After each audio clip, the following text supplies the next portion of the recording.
Hi, everybody. Welcome back to Recruitment Uncensored. It's me, Kate, and I've got the amazing Joe Major on with me today. Say hi to everybody, Joe. Hi, everybody. Thanks for I having nearly, me. do you know what? It's two episodes in a row.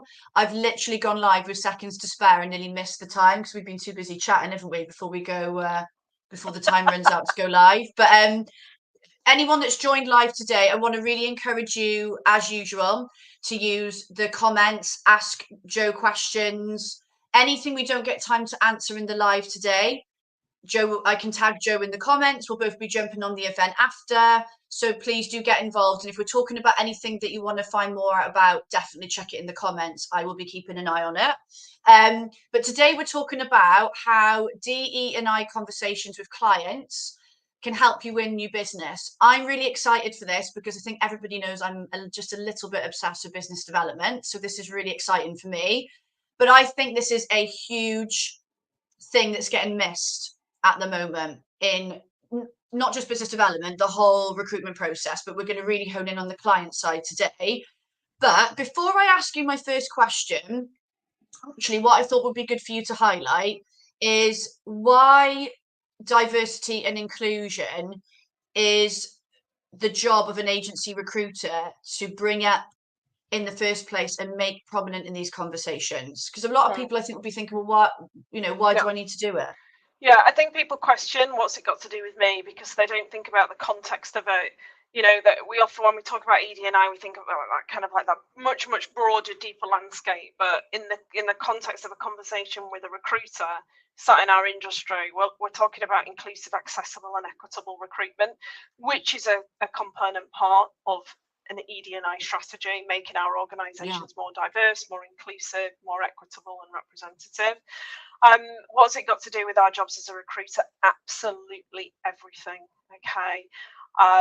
It can be, if you looked at a 360 recruiter and looked at all the different component parts of what their job looks like, I can guarantee you that I can weave inclusive, accessible, and equitable recruitment in every single point.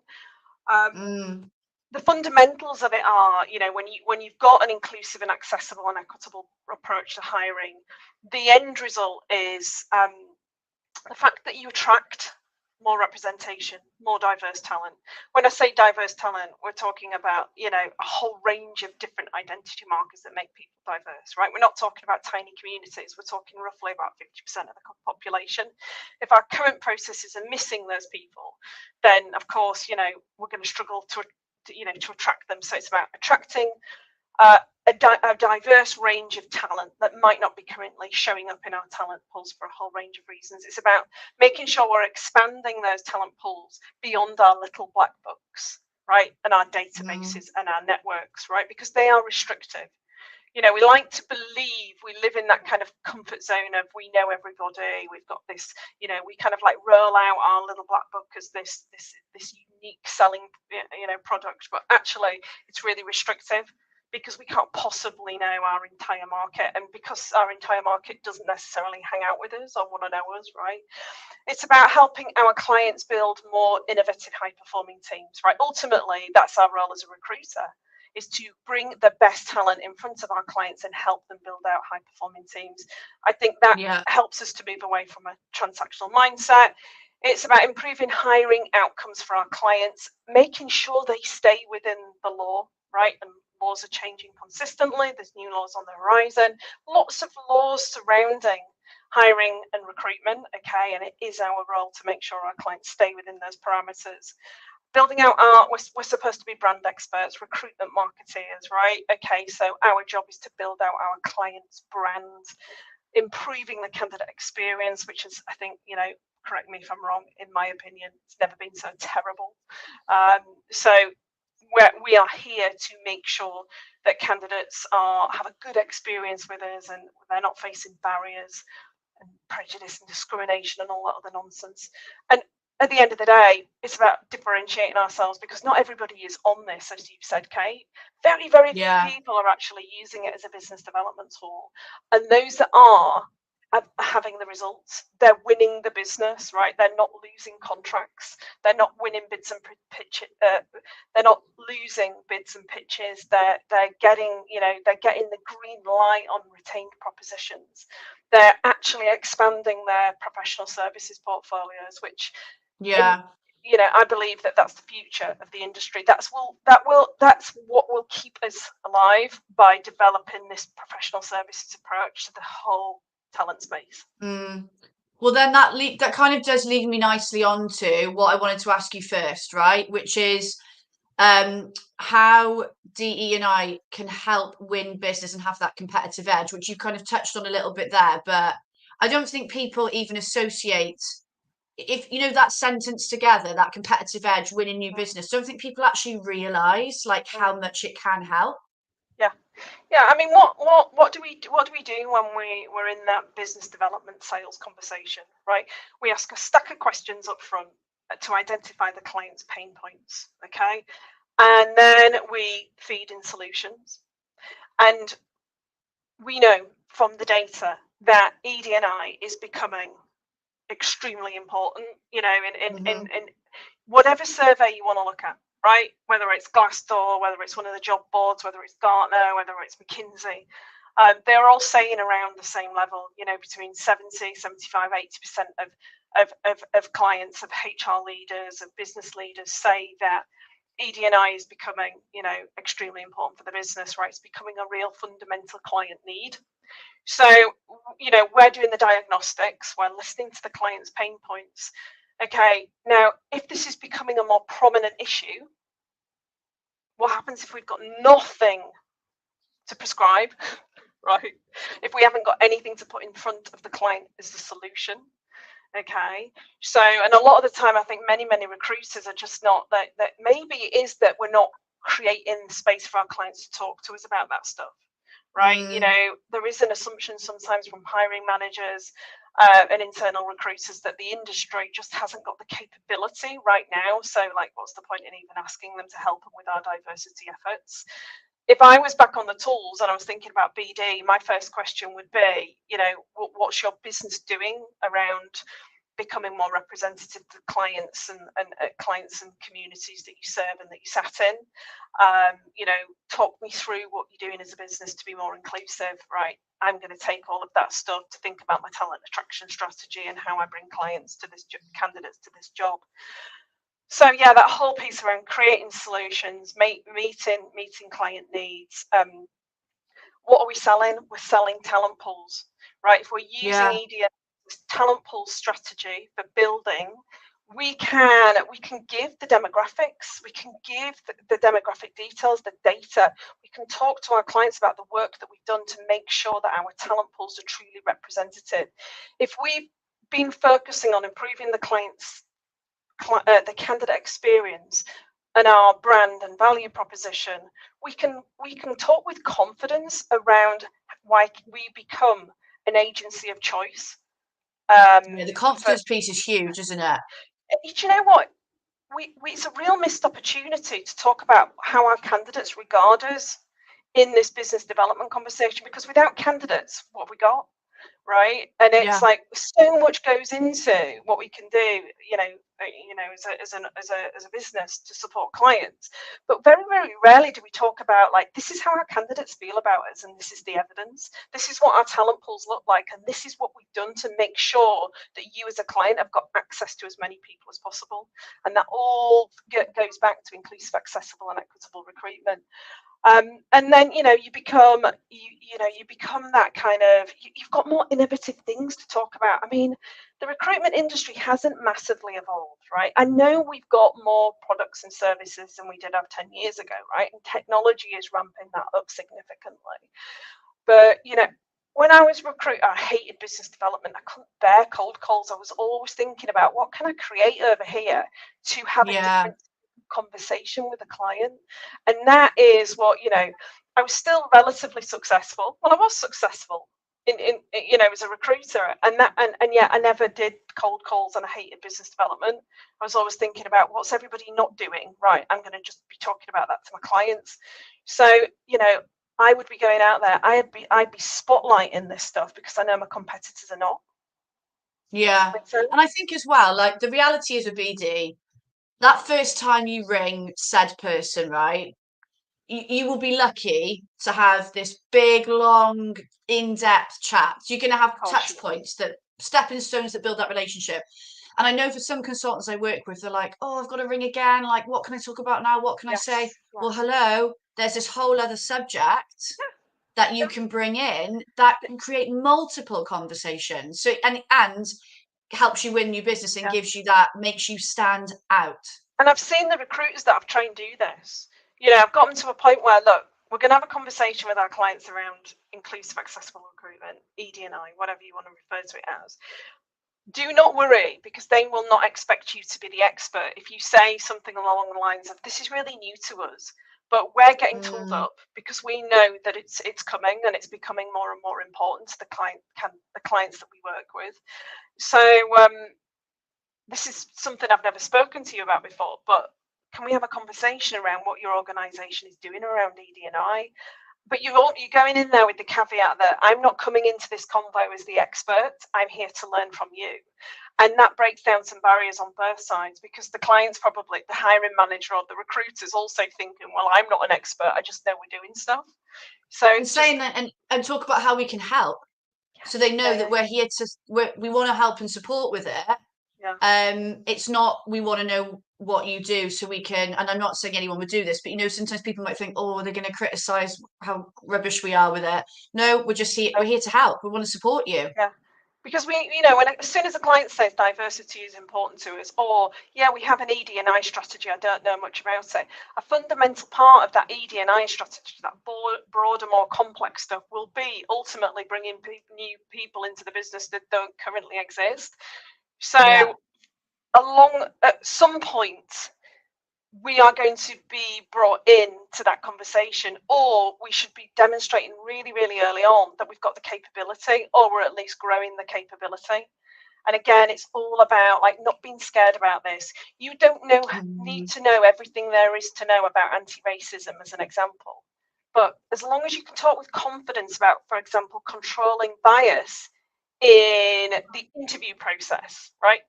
You've got to learn to do that because you're a recruiter. That's your area of expertise. Yeah. And it's all about asking the right questions as well, isn't it? But what I wanted to move on to, I'm just going to sort this blooming ring light. It keeps changing colour in front of my eyes. It's like flashing. It's like a disco light. We'll just leave it like that. So people watching will probably, and I know you did mention about like products a bit earlier. So I think people watching will want to know, well, how can you create DE&I focused client products, services? Because obviously that moves us on to the solution side of things then, doesn't it? Yeah. It is, first things first, it's not as hard as you might think. Okay. This stuff isn't necessarily like rocket science. Sometimes it's just looking at a different type of skills-based hiring strategy that we may have done 15 years ago, but everything got automated and we needed things quicker and faster than ever before. So, we've kind of diluted the recruitment process. So sometimes it's about going back to basics.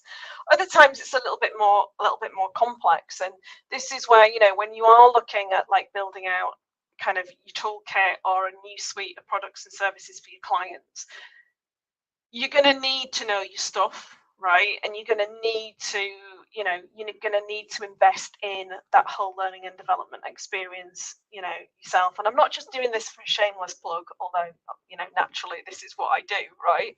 Yeah. But, you've got to be, whenever you want to do something differently, you've got to invest. So it's that initial investment in the education piece, just so you can plan out a roadmap and a strategy, and how all this stuff comes together, right? And have that confidence.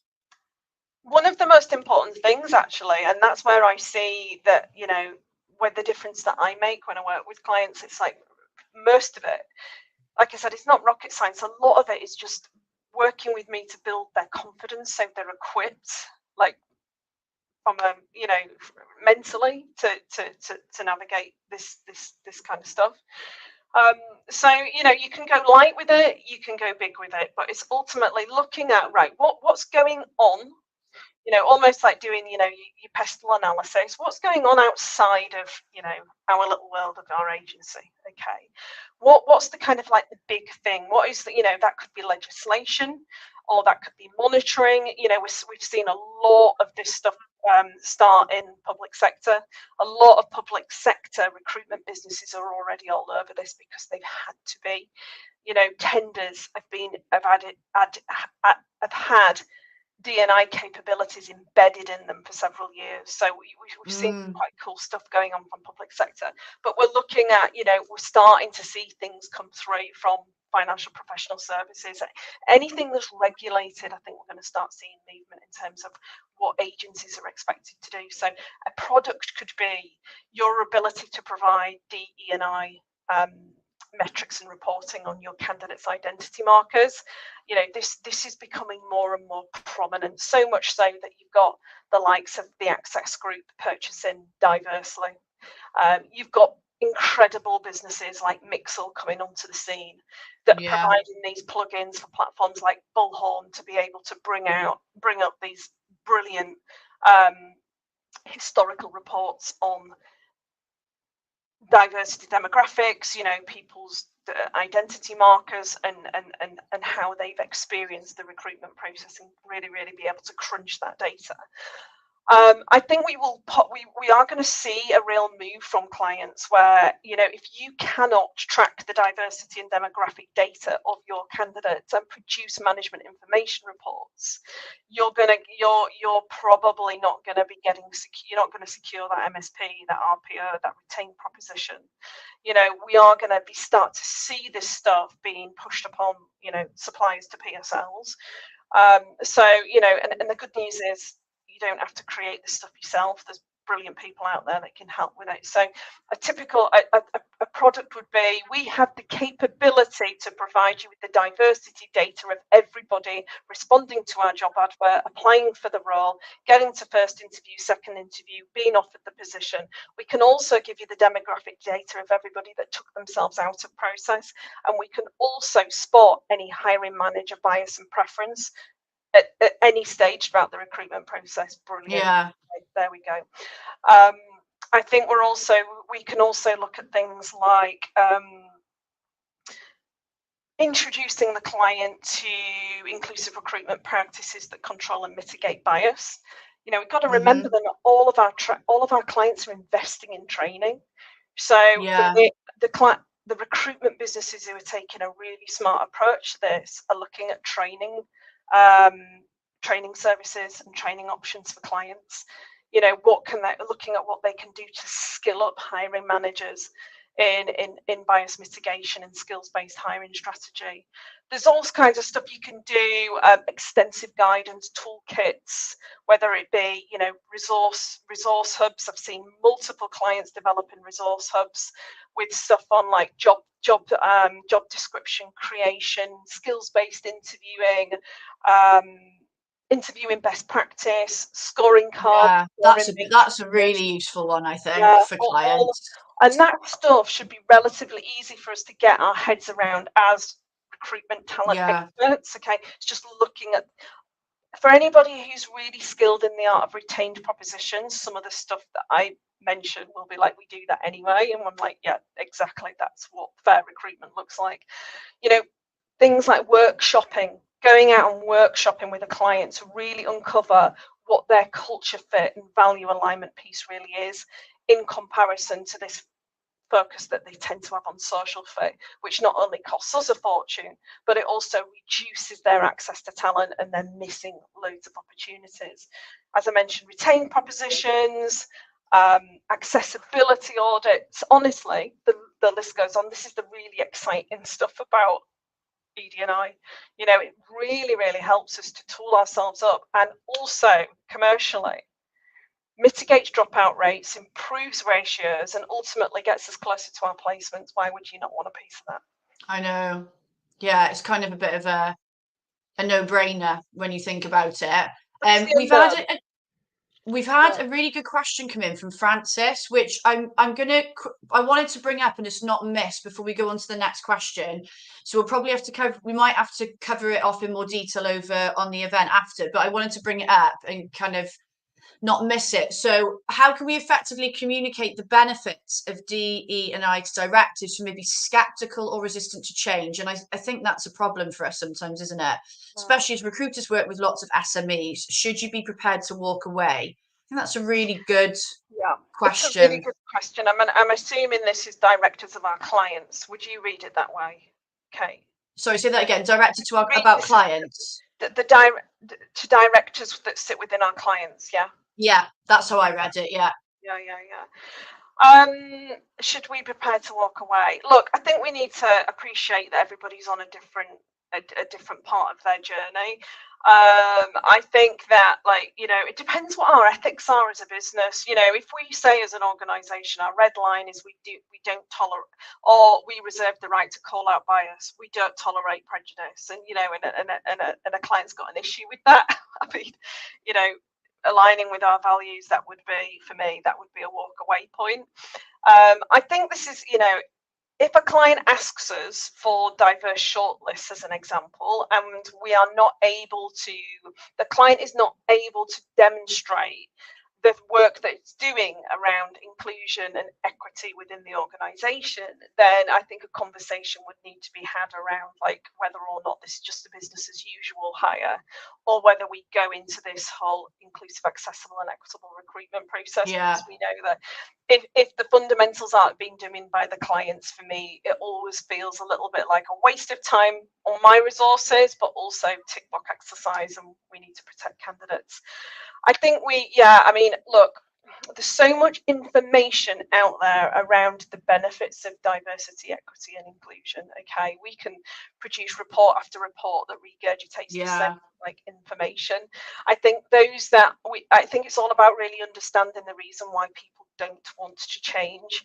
And if I dare say it, it's often because they don't see the problem, or the solutions could mean that they've got to spend money, change things, or use up resources, and it's serving them quite well. Thank you very much. So, yeah, I think when we're looking to partner with clients, it might feel overwhelming as well. It might, because some people are resistant to change because it feels, even logically on paper, it makes sense. Yeah. It can be like, oh God, this is a bit overwhelming. And I think for me, if I was doing it myself and I was in those initial BD conversations and I sensed a resistance, it would depend if I felt that it was, I would kind of try and read the resistance. So is it resistance as in you're wrong, I'm right, nothing needs to change, then our values aren't met and I'm going to walk away. Yeah. Whereas if it's a resistance of, I need to know more, I'm not sure, I need support with this, I think it's worth carrying on and helping support them through that change. That's a much better answer than I gave. Thank you. But and I do think, we, like I said at the beginning, it's about figuring out why people have maybe had that response. And I found that reading this was really useful. I listened to this and I found this great. I've also been looking at this, or we've had this training. And then like you say, it's either resistance because on a human level, don't give a, or it's just like, oh, I'm resistant because I'm worried about it and I don't know enough. And that's where we come in, being helpful and and sharing what we've learned at the same pace as our clients, which is the benefit and of providing really those solutions as well, isn't it? Yeah, about where you're at on your journey. Okay, so we're a little bit shorter on time for this question, but I didn't want to ignore that one because I thought actually that's going to be quite something that people are going to face. So Francis always picks out great questions. Yeah. So what will happen if you don't get DE&I ready? Because again, there's going to be people thinking, oh, kind of like what we just spoken about with the clients, like, it seems like too much hassle, I can't be bothered. What's the reality if you don't get on top of this? I think there's a few things. I think if you're not increasing the capability of your recruiters to really focus on skills-based hiring, mitigating bias, making your processes more accessible, ultimately you're gonna have to explain those reasons to your clients eventually. Okay, so that They could ask you, sorry. because they could flipping it. They could say, "Well, what's your agency doing?" And you wouldn't have an answer for it, will you? Yeah, no, exactly. And we're already seeing this, that happen. A lot of the, requests for proposals, the RFPs, there was some research done by the Access Group last year, and I think it was 37% or maybe a little bit higher of RFPs were asking in detail about capacity to support inclusive, accessible, and equitable recruitment. One of the main reasons clients come to me is because they've just lost a big gig and they didn't see it coming, right? A big client that they've serviced for years.